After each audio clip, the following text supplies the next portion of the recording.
চন্দননগর একসময় ফরাসি শাসনাধীন ফরাসডাঙ্গা বর্তমানের পশ্চিমবঙ্গের হুগলি জেলার অন্যতম গুরুত্বপূর্ণ ঐতিহাসিক শহর। গত 10ই জানুয়ারি 2024 আমি এবং আমার মামা আমাদের শহর বর্ধমান ছাড়িয়ে রওনা দিয়েছিলাম প্রায় 75 কিলোমিটার দূরে চন্দননগরের উদ্দেশ্য ছিল চন্দননগরের অধিষ্ঠাত্রী দেবী বোড়াইচণ্ডী মাতার মন্দির দর্শন করা। এরই পাশাপাশি আমরা ঘুরে নিয়েছিলাম চুঁচুড়া শহরের বিখ্যাত ষান্ডেশ্বর শিব মন্দির এবং তার মন্দির কমপ্লেক্স। হাতে বেশ কিছু সময়ের অবকাশ থাকায় আমরা এরপর চুঁচুড়া ফেরিঘাট থেকে ফেরি পার করে পৌঁছেছিলাম নৈহাটি শহরের বিখ্যাত ভবেশকালী বা বড়মা কালী মন্দিরে। এরপরে চুঁচুড়া ফিরে ব্যক্তিগত কাজ মিটিয়ে ফের রওনা দিয়েছিলাম বর্ধমানের পথে। আর এই নিয়েই থাকলো আজকের এই ভিডিওটি। আপনাদের সকলকে স্বাগত জানাই আমাদের এক্সপ্লোর টুইন্স ইউটিউব চ্যানেলে। চলুন শুরু করি আজকের এই ব্র্যান্ড নিউ এপিসোডটি।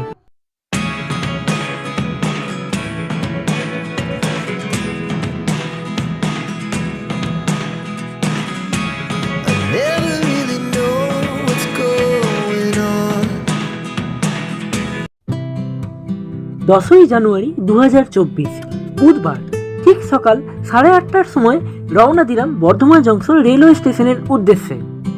টোটোতে উঠে হালকা মেজাজে একটা ঝকঝকে শীতের সকাল উপভোগ করতে করতে গন্তব্যের উদ্দেশ্যে যাত্রা করা এ এক অদ্ভুত রোমাঞ্চকর অনুভূতি। যাই হোক, এদিন আমাদের ট্রেন ছিল 13046 ডাউন দেওঘর হাওড়া ময়ূরাক্ষী এক্সপ্রেস, যা যথাসময়ে বর্ধমান স্টেশনে পৌঁছে রওনা দিল পরবর্তী স্টপেজ ব্যান্ডেল জংশন রেলওয়ে স্টেশনের উদ্দেশ্যে। এই ট্রেনটির হাওড়া অভিমুখে যাওয়ার সময় বর্ধমানের এর টাইম হলো সকাল 9:26 এবং 2 মিনিট দাঁড়িয়ে 9:28 এই ট্রেন পুনরায় যাত্রা করে তার পরবর্তী গন্তব্য ব্যান্ডেলের অভিমুখে।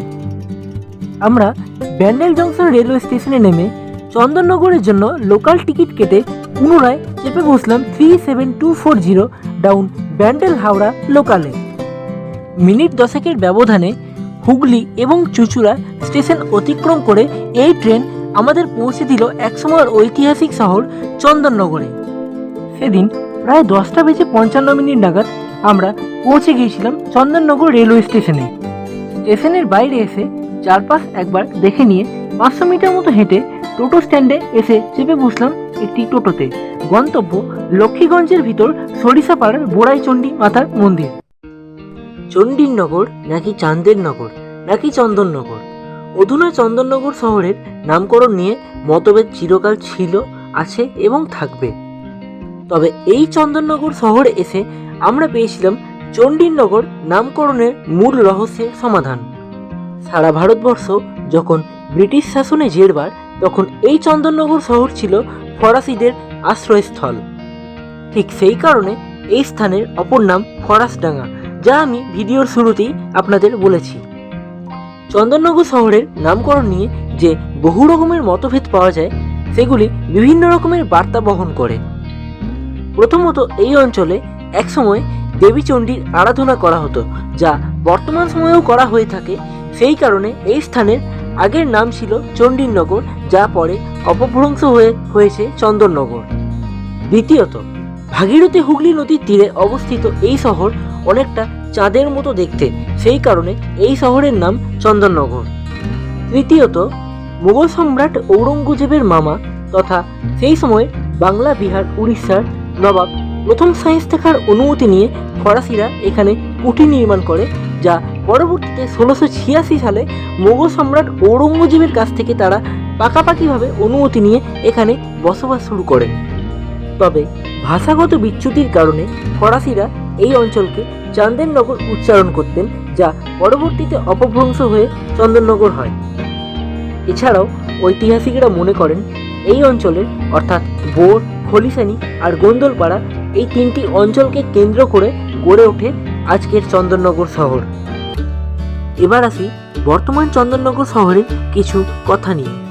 এই চন্দননগর শহরটাই আপনাদের একদিনের ঘুরে দেখা ডেস্টিনেশন হতে পারে। এখানকার দ্রষ্টব্য স্থানগুলি এবং তার ইতিহাস আপনাদের ফিরিয়ে নিয়ে যাবে কয়েকশো বছর পিছনে। চন্দননগর শহরে জগদ্ধাত্রী পূজা ও তার পূজা মণ্ডপ এবং আলোকসজ্জা দেখার জন্য প্রতি বছর দর্শনার্থীরা ভিড় জমান এই শহরে। সত্যি অদ্ভুত এই শহর, ইতিহাস, সংস্কৃতি এবং সংস্কারের মেলবন্ধন ঘটেছে এখানে। যদিও এদিন আমাদের পুরো শহর পরিক্রমার সময় ছিল না, তবে পরবর্তীতে এই শহর ঘুরে দেখার ইচ্ছা থাকলো। এদিন চন্দননগর শহরে লক্ষ্মীগঞ্জের ভিতর সরিষাপাড়ার মধ্যে অবস্থিত আমাদের দেখার প্রথম বা শেষ দ্রষ্টব্য স্থান ছিল দেবী বোড়াইচণ্ডী মাতার মন্দির। এই দেবী বর্তমান চন্দননগর শহরের অধিষ্ঠাত্রী দেবী হিসাবে পরিচিতি পেয়েছেন। চলুন আমরা জেনে নিই এই মন্দিরের ঐতিহাসিক বর্ণনা, যার জন্য আমাদের ফিরে যেতে হবে অতীতের উজানিনগরে। ষোড়শ শতকের বিখ্যাত কবি তথা কবিকঙ্কন উপাধিপ্রাপ্ত শ্রী মুকুন্দরাম চক্রবর্তী রচনা করলেন বিখ্যাত চণ্ডীমঙ্গল কাব্য।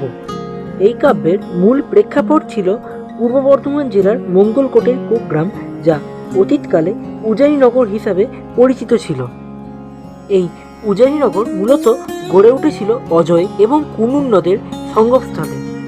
যদিও সেই সময় এই উজানিনগরের বিস্তৃতি ছিল মঙ্গলকোট সহ আশেপাশের সমগ্র এলাকাকে নিয়ে, যা বর্তমানে শুধু কুগ্রাম নিয়েই সীমাবদ্ধ।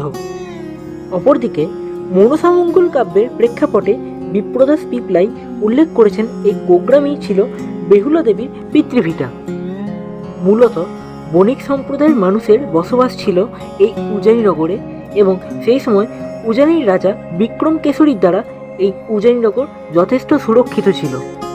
এই বণিকদের সাথে এক প্রকার সুন্দর বাণিজ্যিক সম্পর্ক গড়ে উঠেছিল আদি সপ্তগ্রামের বণিক সম্প্রদায়ের। সেই সময় ব্যবসা বাণিজ্যের সুবিধার্থে আদি সপ্তগ্রামে বন্দর নগরী নির্মাণ করা হয়েছিল। যাই হোক, উজানির বর্ণনা তো দিয়ে দিলাম, এবারে আসল গল্পে ফেরা যাক।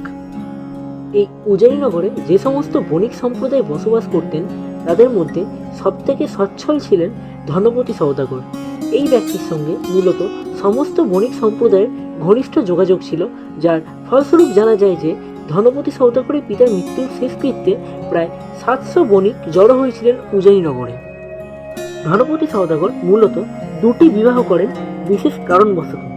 তার প্রথম স্ত্রী ছিলেন ললনা দেবী, এবং তাদের দাম্পত্যে কোনো সন্তানাদি না হয় দ্বিতীয় বিবাহ করেন ধনপতি সওদাগর। অবশ্যই চণ্ডীমঙ্গলের প্রেক্ষাপটে প্রথম স্ত্রীর কাছ থেকে অনুমতি নিয়েই তিনি পুনরায় বিবাহ করেন। তার দ্বিতীয় স্ত্রী ছিলেন খুলনা দেবী, এবং অবশেষে দেবী মঙ্গলচণ্ডীর আশীর্বাদে তাদের একটি পুত্র সন্তান হয়, যার নাম রাখা হয় শ্রীমন্ত সওদাগর। যাই হোক, সন্তান জন্মের পরে ধনপতি সওদাগর বাণিজ্যিক সূত্রে যাত্রা শুরু করেন অধুনা শ্রীলঙ্কা তথা সেই সময় সুদূর সিংহল শাসক শালিবাহনের রাজ্যে।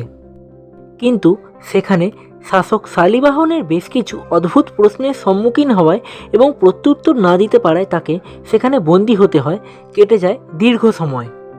এদিকে শ্রীমন্ত বড় হতে থাকে। দুই মাতার ভালোবাসায় আদর্শে লালিত পালিত হওয়া শ্রীমন্তকে পাঠশালায় ভর্তি করা হলে সেখানে তার পিতৃ পরিচয়ের প্রশ্ন ওঠায় শ্রীমন্ত সিদ্ধান্ত নেন তিনি যাত্রা করবেন সেই সিংহলে। এরপরে প্রস্তুতি নিয়ে তিনি শুরু করেন যাত্রা। পথিমধ্যে যেখানে যেখানে তিনি ডিঙি বেঁধেছিলেন সেখানেই তিনি দেবী চণ্ডীকে প্রতিষ্ঠা করেছিলেন।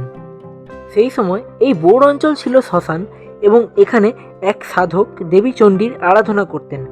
যাই হোক, শ্রীমন্ত এই মন্দিরের নিকটবর্তী আদিগঙ্গার ঘাটে ডিঙ্গি বেঁধে ওই সাধকের উপস্থিতিতে দেবী মঙ্গলচণ্ডীকে প্রতিষ্ঠা করেন এখানে। এই অঞ্চলটির নাম সেই সময় বোর হওয়ায় দেবী কালক্রমে হয়ে ওঠেন বোড়াইচণ্ডী। তারপর কি হলো সেই গল্প আর এখানে নয়, যেখানে বলার আপনাদের সেখানেই শোনাবো। মন্দিরের নিকট গঙ্গার ঘাট এবং শ্মশান আজও আছে, তবে সেটা বেশ কিছুটা দূরে, আর আমরা সেখানে যাইও নি। মন্দিরের বাইরে পূজিত হন দেবীর ভৈরব গঙ্গাধর মহাদেব।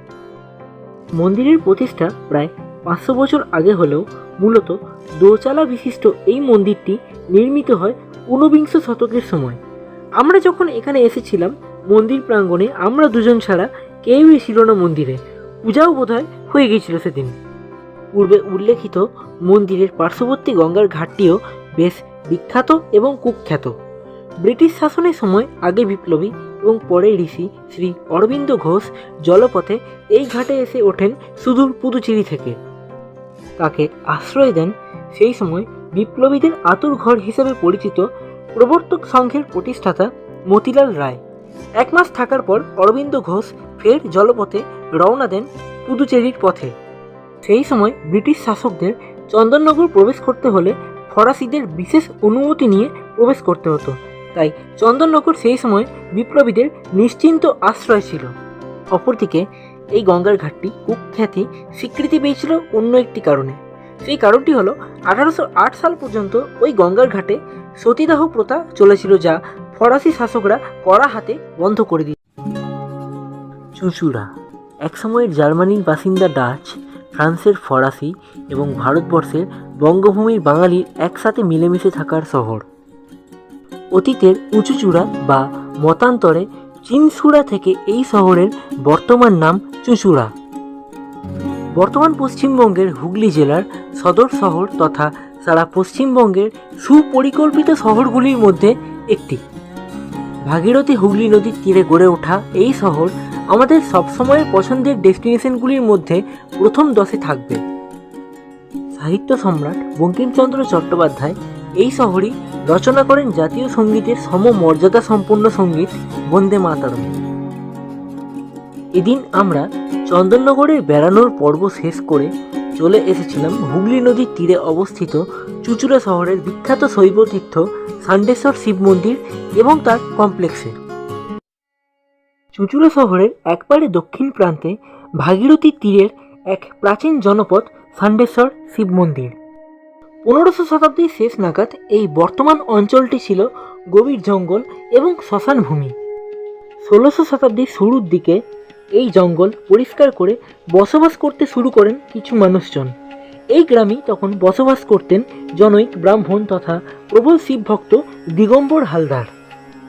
পরপর ত্রিরাত্রি মহাদেবের স্বপ্নাদেশ পাওয়ার পর এক প্রবল ঝড় বৃষ্টির রাতে স্বপ্নাদেশে নির্দেশিত ভাগীরথীর বুক থেকে উদ্ধার করেন এই শিবলিঙ্গ এবং অবশ্যই একটি তাম্রফলক সহ বিভিন্ন উপাদানও তিনি উদ্ধার করেন।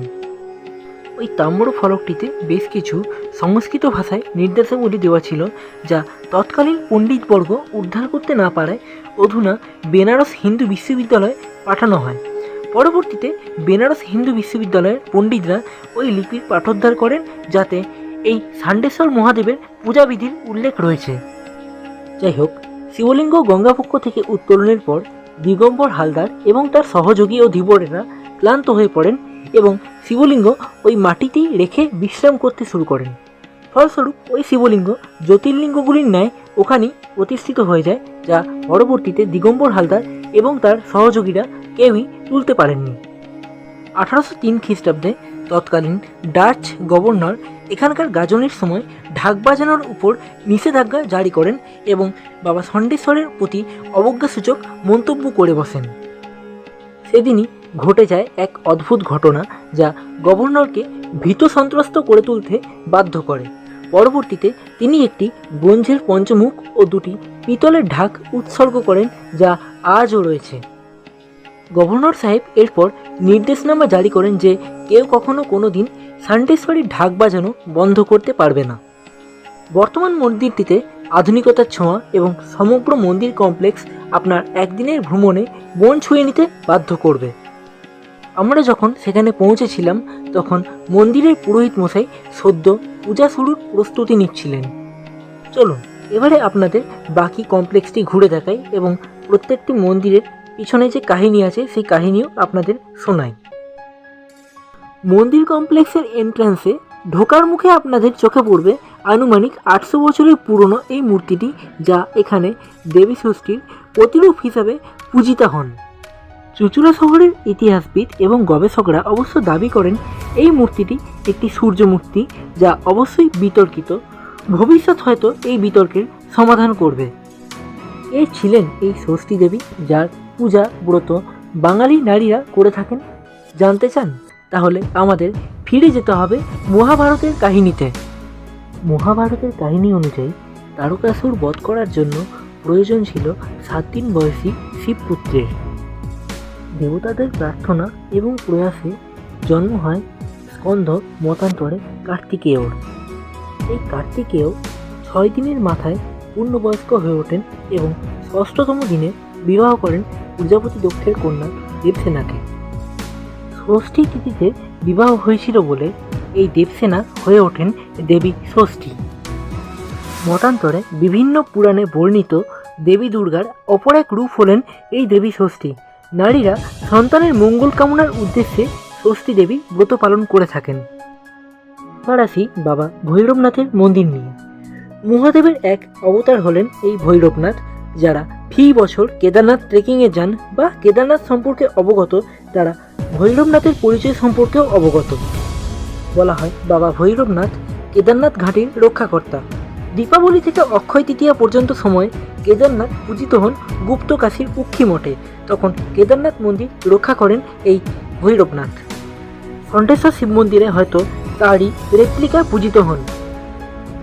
এবার আসি জয়দুর্গারূপী বিপত্তারিণী দেবীর মন্দিরে, মতান্তরে দেবী কামাক্ষী। হ্যাঁ, এখানে পূজিত হন রাবণপুত্র মহিরাবণের আরাধ্যা পাতাললোকের ভদ্রকালী দেবী কামাক্ষী। শ্রী হনুমান মহিরাবণকে বধের পর সেই পাতাললোকের ভদ্রকালীকে এই মর্তলোকে প্রতিষ্ঠা করেন দেবী যোগাদ্দা রূপে।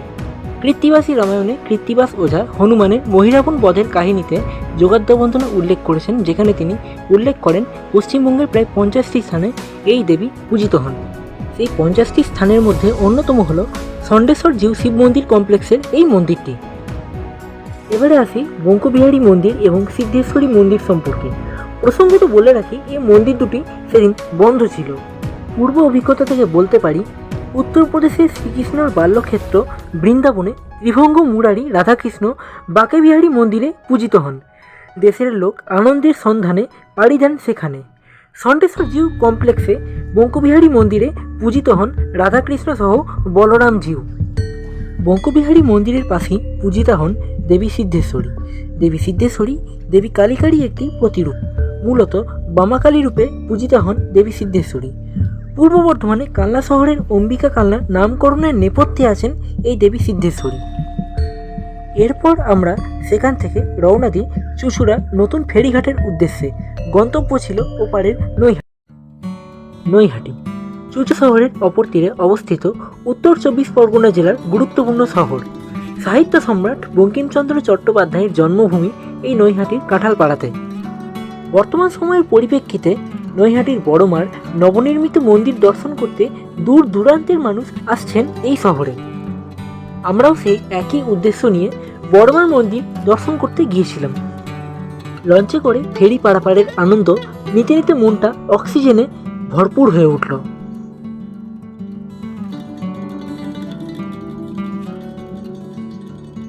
শীতের দুপুরে মিঠে রোদের ঝলক, গঙ্গায় আসন্ন জোয়ার এবং লঞ্চের যাত্রীদের আনন্দের কোলাহল, এক অদ্ভুত মায়াময় পরিবেশ। লঞ্চের এই ভ্রমণ সারা জীবন স্মৃতির মণিকোটায় থেকে যাক।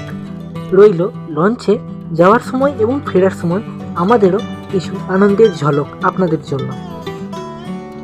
প্রায় 101 বছর পূর্বে নৈহাটির অরবিন্দ রোডের বাসিন্দা ভবেশ চক্রবর্তী নবদ্বীপের রাস উৎসবে বড় বড় মূর্তি দেখে উৎসাহিত হয়ে গোড়াপত্তন করেন নৈহাটির বড়মার পুজোর। ক্রমশ জনপ্রিয় হয়ে ওঠেন তিনি। ভবেশকালী থেকে তিনি হয়ে ওঠেন সকলের বড়মা। এরপরে চুঁচুড়া ফিরে ব্যক্তিগত কাজ মিটিয়ে আমরা রওনা দিয়েছিলাম ব্যান্ডেল জংশন রেলওয়ে স্টেশনের উদ্দেশ্যে।